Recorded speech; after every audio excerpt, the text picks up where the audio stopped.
Assalamualaikum warahmatullahi wabarakatuh.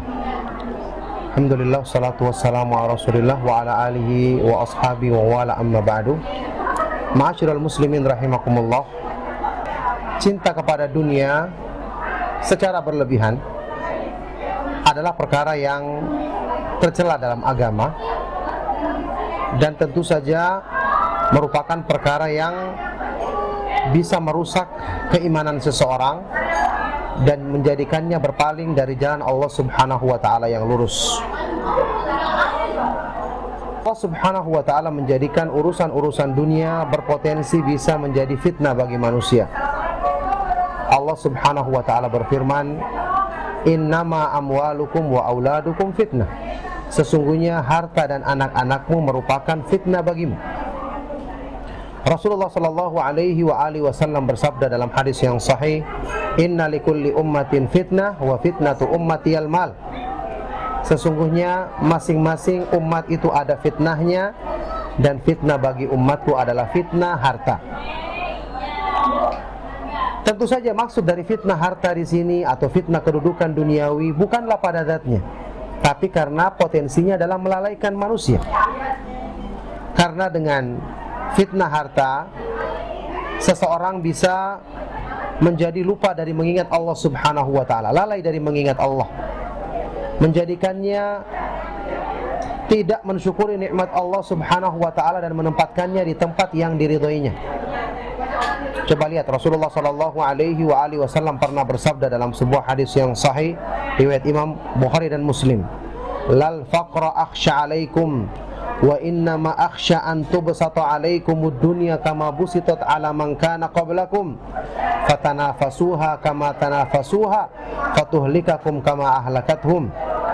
Bukanlah kemiskinan yang aku khawatirkan menimpa kalian, tapi yang aku khawatirkan adalah ketika perbendaharaan dunia dibukakan, dibentangkan seluas-luasnya di hadapanmu, sebagaimana yang telah dibukakan kepada orang-orang sebelummu, sehingga mereka pun berlomba-lomba mengejarnya seperti kalian berlomba-lomba mengejarnya, kemudian dunia itu membinasakanmu sebagaimana telah membinasakan mereka. Jadi ini menjadi pelajaran bagi kita bahwa orang-orang yang diberikan karunia kelapangan rezeki hendaknya dia waspada. Jangan dia terlalu percaya diri dengan mengatakan, saya bisa mengatasi. Tidak, harusnya dia takut kepada Allah. Rasulullah SAW mengatakan, "Wa fitnatu ummatiyal mal." Fitnah bagi umatku adalah harta. Bahkan kerusakan yang ditimbulkan oleh harta dalam merusak iman, sebagaimana kedudukan duniawi dalam merusak iman, itu digambarkan seperti 2 ekor serigala kelaparan yang menerkam seekor kambing. Serigala kelaparan lagi, bagaimana kerusakan yang ditimbulkan? Tapi fitnah harta dan kedudukan dalam merusak agama lebih besar lagi dari kerusakan yang ditimbulkan 2 serigala itu. Rasulullah SAW dalam hadis sahih riwayat Tirmidzi bersabda, "Ma dhi'bani ja'i'ani ursila fi ghanamin bi afsada min hirsil mar'i 'alal mali wal jahi lidinihi." Tidaklah 2 ekor serigala kelaparan yang dilepaskan pada seekor kambing, kerusakan yang ditimbulkan 2 serigala ini tidaklah separah kerusakan yang ditimbulkan oleh 2 penyakit, yaitu kecintaan terhadap kedudukan dan harta secara berlebihan dalam merusak agama seorang hamba, seorang manusia. Jadi ini menjadikan kita waspada, tidak meremehkan perkara-perkara dunia, kelalaiannya sebab menjadikan kita lalai dari mengingat Allah Subhanahu wa ta'ala.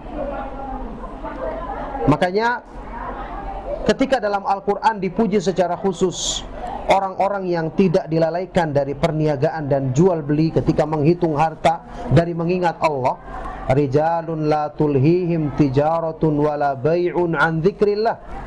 Orang-orang yang tidak dilalaikan dengan perniagaan dan berjual beli dari mengingat Allah. Ini menunjukkan pujian ini diperuntukkan kepada mereka karena memang potensinya menghitung harta, menghitung uang, melalaikan itu sangat besar. Jadi jangan diremehkan. Maksudnya saat ini tidak boleh orang mengatakan, sudahlah saya mencari harta sebanyak-banyaknya, yang penting saya bisa menjaga diri, menguatkan imanku, saya akan terhindar. Tidak boleh seperti itu. Hendaknya dia takut dan berlindung kepada Allah. Kalau dia mendapatkan harta, dia mensyukuri dan minta kepada Allah agar dijaga dari fitnahnya.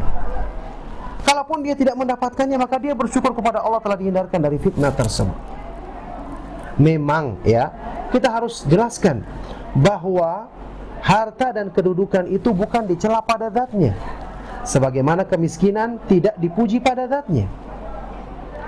Orang-orang yang menggunakan hartanya dalam jalan kebaikan, yang bisa mensyukurinya, dijaga dari fitnahnya, ketika mereka lulus dalam ujian ini, mereka adalah menjadi orang-orang yang hebat dan tinggi kedudukannya di sisi Allah. Bisa jadi mereka lebih utama dari kebanyakan orang-orang yang tidak diberikan kelebihan harta. Seperti yang disebutkan dalam hadis sahih riwayat Imam Bukhari dan Muslim dari Abu Hurairah radhiyallahu taala anhu, ketika para sahabat yang miskin datang mengadu kepada Rasulullah sallallahu alaihi wasallam, "Ya Rasulullah, dhahaba ahlud duthuri bil ujur." Wahai Rasulullah, orang-orang yang kaya membawa pergi semua pahala. Kalau kami salat, mereka salat. Kami puasa, mereka puasa. Kebaikan-kebaikan yang kami lakukan, mereka juga lakukan. Walahum fadlun fi amwalihim, tapi mereka punya kelebihan harta, bersedekah, berumrah, berhaji, menyumbang di jalan kebaikan. Kami tidak punya. Akhirnya Rasulullah SAW mengajarkan mereka dalam hadis ini zikir-zikir yang dibaca setelah selesai sholat, yang keutamaannya besar sebanding dengan amal tersebut. Setelah itu orang-orang kaya ini tahu lagi zikir-zikir itu, mereka juga amalkan. Orang-orang miskin ini datang mengadu lagi. Intinya di akhir hadis ini Rasulullah SAW bersabda, "Dzalika fadlullahi yu'tihi man yasha." Itu adalah karunia dari Allah yang diberikan kepada siapa yang dikehendakinya. Jadi orang kaya ketika dia dilindungi oleh Allah dari fitnahnya, diberi taufik untuk mensyukurinya, dia akan bisa menjadi orang yang sangat utama. Makanya dalam hal ini yang menjadi perhatian seorang muslim yang menginginkan kebaikan imannya, keselamatan dirinya, hendaknya dia tidak memilih salah satu. Jangan dia mengatakan, "Ya Allah, saya jadikan orang miskin." Belum tentu dia akan bersabar. Jangan juga dia meminta, "Ya Allah, jadikan aku orang kaya." Belum tentu dia bisa bersyukur. Tapi dia minta kepada Allah keadaan yang Allah mengetahui dengan ilmunya yang sempurna, itulah yang terbaik untuk dirinya. Jadi lebih bagus dia bersandar kepada Allah, bukan dia minta apa yang diinginkannya atau dipertimbangkan dirinya, apalagi dia menyangka-nyangka, "Oh, saya ini kuat, saya bisa menghadapi." Jangan, karena dia tidak mengetahui akibat dari segala sesuatu. Allah Subhanahu wa taala berfirman dalam Al-Qur'an, "Wa asa an takrahu syai'an wa huwa khairul lakum wa asa an tuhibbu syai'an wa huwa syarrul lakum wallahu ya'lamu wa antum la ta'lamun." Bisa jadi kamu membenci sesuatu padahal itu justru baik bagimu, atau kamu menyukai sesuatu padahal itu justru buruk bagimu. Allah mengetahui sedangkan kamu tidak mengetahuinya. Makanya inilah cara menyikapi kehidupan dunia, harta dan kedudukan. Ketika Allah berikan kepada kita karunia tersebut, jangan kita tolak, kita syukuri dan kita berdoa kepada Allah agar dihindarkan dari fitnahnya. Kalau tidak diberikan, kita masih bisa memiliki keutamaan. Kita bersangka baik kepada Allah, kita bersabar, dan kita menyatakan atau meyakini ini adalah kebaikan yang Allah Subhanahu wa taala inginkan bagiku, dengan saya dihindarkan dari fitnah yang mungkin kalau saya diberikan saya tidak akan sanggup untuk menghadapinya. Allah Subhanahu wa taala Maha mengetahui yang terbaik untuk diriku. Inilah sikap yang benar yang menjadi sebab seorang muslim akan menjadi hamba Allah yang mulia, karena dia selalu ridho dengan ketentuan dan pembagian yang Allah Subhanahu wa taala berikan bagi dirinya. Semoga ceramah singkat ini bermanfaat dan menjadi sebab kebaikan bagi kita semua. Sallallahu wasallam wa baraka ala nabiyyina Muhammad wa ala alihi wa sahbihi wa man tabi'ahum bi ihsan ila yaumiddin.